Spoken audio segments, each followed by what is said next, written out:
राजस्थान में चुनाव की घंटी बज चुकी है। 30 अक्टूबर से नामांकन की प्रक्रिया शुरू हो चुकी है। ऐसे में राजनीतिक दल है वो लगातार सक्रिय है और एक दूसरे पार्टियों को पटकनी देने में लगे हुए हैं। वहीं इस बार युवा मतदाताओं की भूमिका है वो काफी अहम होने वाली है। विशेष रूप से तमाम दलों की आधी आबादी के ऊपर विशेष नजर है। आखिर महिला मतदाता है वो किस ओर जाएंगी। वही हमारे साथ कुछ छात्राएं हैं जो कि इस बार पहली दफा मतदान करेगी। आखिर ये किस नजरिए से देखते हैं चुनाव को, कैसा नेता होना चाहिए, इनसे ही हम जानेंगे कि आखिर ये किन मुद्दों को लेकर वोट करेंगी। पहली बार मतदान करोगे या पहले मतदान कर चुके हो आप? पहली बार। क्या मुद्दे आपके लिहाज से होने चाहिए, कैसा नेता होना चाहिए?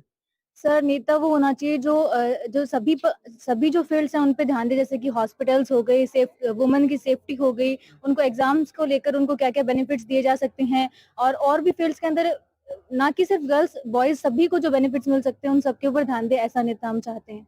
पहली बार मतदान करने जा रहे हो, उत्साह है, कुछ अलग फीलिंग है? उत्साह तो है ही सर कि मैं भी जो डेमोक्रेसी है उसके अंदर कंट्रीब्यूशन करने जा रही हूँ। मुझे भी जो लीडर्स है वो चूज करने का पहली बार मौका मिल रहा है, तो मैं पूरे विवेक से चूज करने की कोशिश करूंगी। अच्छा, हर बार महिला सुरक्षा काफी अहम होता है, आपके लिए आज से ये सही है? और इसके अलावा एक साफ सुथरा प्रत्याशी हो, अच्छी छवि का प्रत्याशी हो, इसके लिए भी पार्टियां दावे करती है, लेकिन हर बार देखने को मिलता है कि दागी प्रत्याशी चुन आ जाते हैं। कैसे देखते हैं इसे?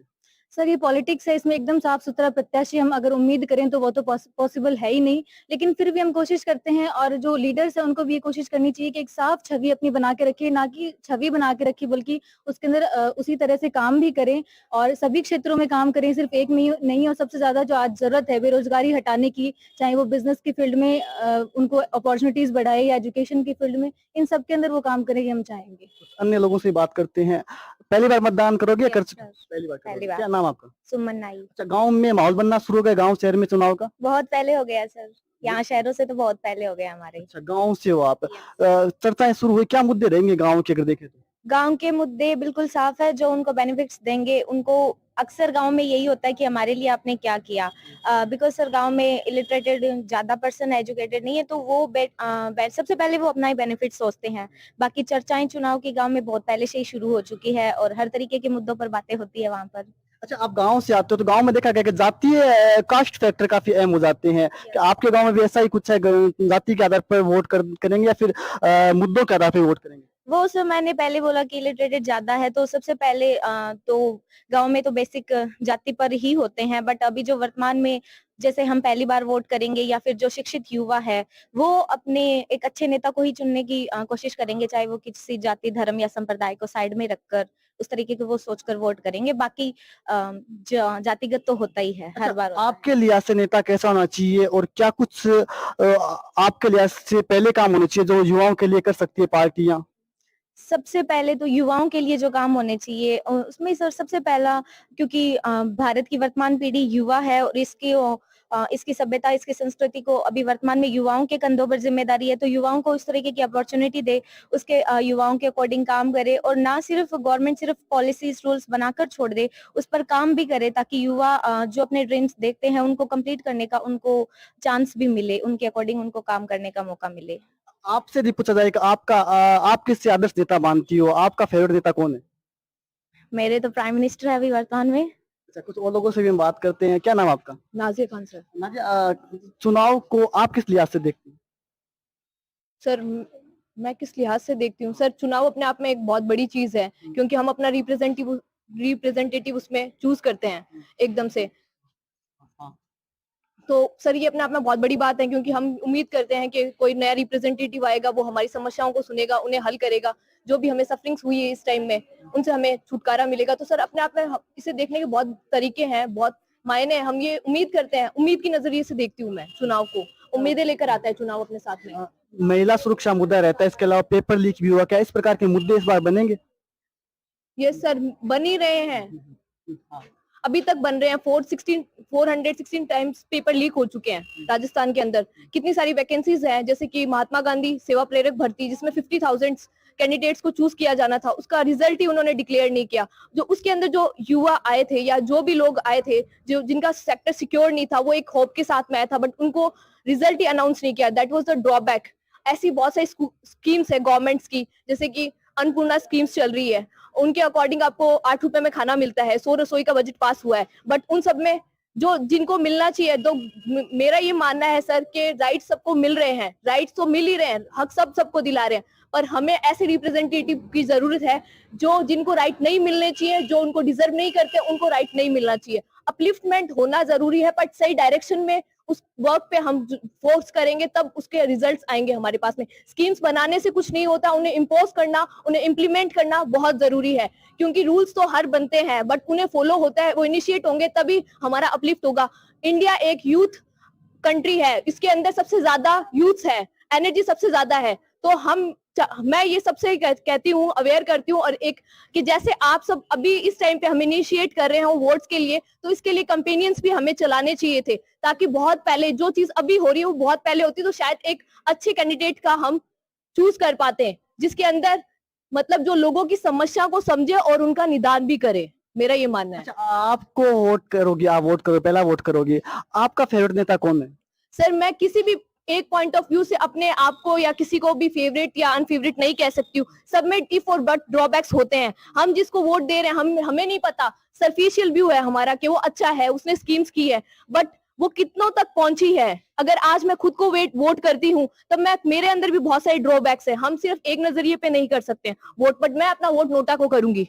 Still I don't want to favour any opportunity, क्योंकि ना मुझे कांग्रेस से कुछ ऐसा, मैं आज भी रोड्स पे जाती हूँ, साइट्स पे जाती हूँ, बहुत लोग हैं जिन्हें रोटी कपड़ा मकान बेसिक नीड्स ही फुलफिल नहीं है उनकी, तो हम किस चीज के हैं। मेरा ये मानना है जिस दिन इंडिया तभी ज्यादा डेवलप होगा। अमेरिका सुपर डेवलप है अभी, इंडिया अंडर डेवलपिंग है। इंडिया डेवलपिंग होगा क्योंकि जब हमारी बेसिक नीड्स, बेसिक रिक्वायरमेंट्स पूरी होगी। आपको नहीं लगता बदलाव हुआ है इन दिनों में? बदलाव हुआ है, बदलाव बहुत छोटे पैमाने पे हुआ है। जहां पर 50,000 स्कीम्स निकालती है वहां पर 500 को भी उसका प्रॉफिट नहीं मिलता है।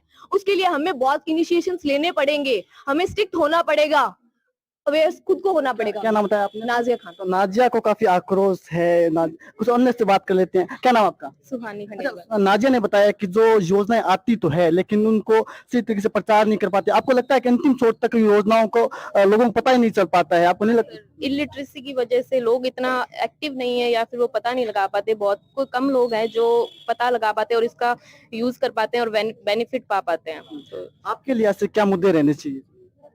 एक तो सफाई और एजुकेशन के ऊपर, ये जो एग्जाम्स वगैरह में भी जो ट्रैवलिंग वगैरह ये सब चीजें, और हॉस्पिटल में जो मतलब प्रोवाइड नहीं कर पाते वो सब। गवर्नमेंट हॉस्पिटल में भी आप जाओ तो देखते हैं कि इतनी भीड़ होती है पर उनको सही इलाज नहीं मिल पाता है। उसकी वजह से बहुत सारी मतलब डिजीज फैलती भी है और मतलब जान भी जाती है लोगों की, वो सही ट्रीटमेंट नहीं हो पाता है। तो 5 साल तक कांग्रेस ने शासन किया, कैसे देखते हैं शासन को? बहुत सारी योजनाएं आई, चाहे शिक्षा को लेकर हो, स्वास्थ्य को लेकर हो, बहुत सारी योजनाएं। खेलों के अंदर भी इस बार कांग्रेस ने काफी काम किया है, लेकिन भाजपा भ्रष्टाचार का आरोप भी लगाती है।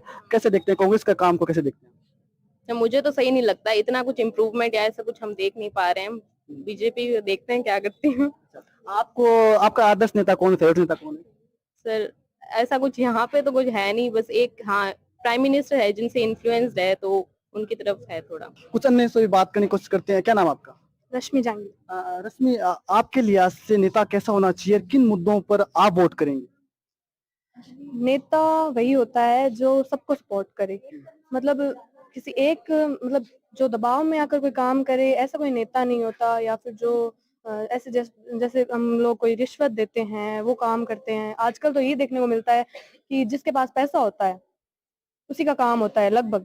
और है ना, मेरे हिसाब से नेता ऐसा होना चाहिए जो सबको सपोर्ट करे और पूरी जनता की बातें सुने।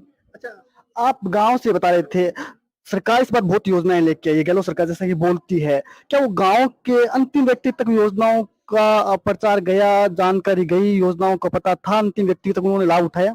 सर इतनी पॉलिसीज, मैंने बोला कि रूल्स और पॉलिसीज को बनाते बहुत है। हमारे राजस्थान की गवर्नमेंट जितना बनाती है ना, आई थिंक इंडिया के किसी भी स्टेट में नहीं बनती होगी, इतनी बनती है। इनफैक्ट एक आम आदमी भी खुद को सरकारी आदमी समझ रहा है। हमारे गांव में तो कई सारे इस पे जॉक्स भी बनते हैं।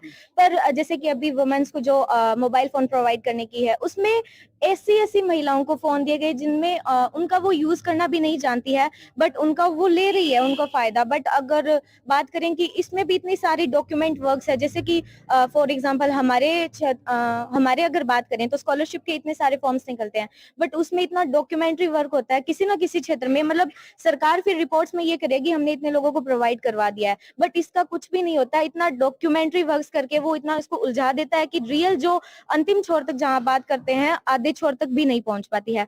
और हमारे तो दुर्भाग्य यही है कि राजनीतिक पार्टियां ऐसी है, जैसे कि अभी 2-3 दिन पहले गोविंद सिंह डोटासरा का एक स्पीच सुना था, उन्होंने बोला कि हाँ अभी तो कांग्रेस है राजस्थान में, पर वर्तमान उससे पहले वसुंधरा जी थे, उनके टाइम क्या हुआ 10 या 11 बार पेपर लीक हुए होंगे। तो एक दूसरे पर आक्षेप ही कर रहे हैं, आक्षेप से काम नहीं चलेगा।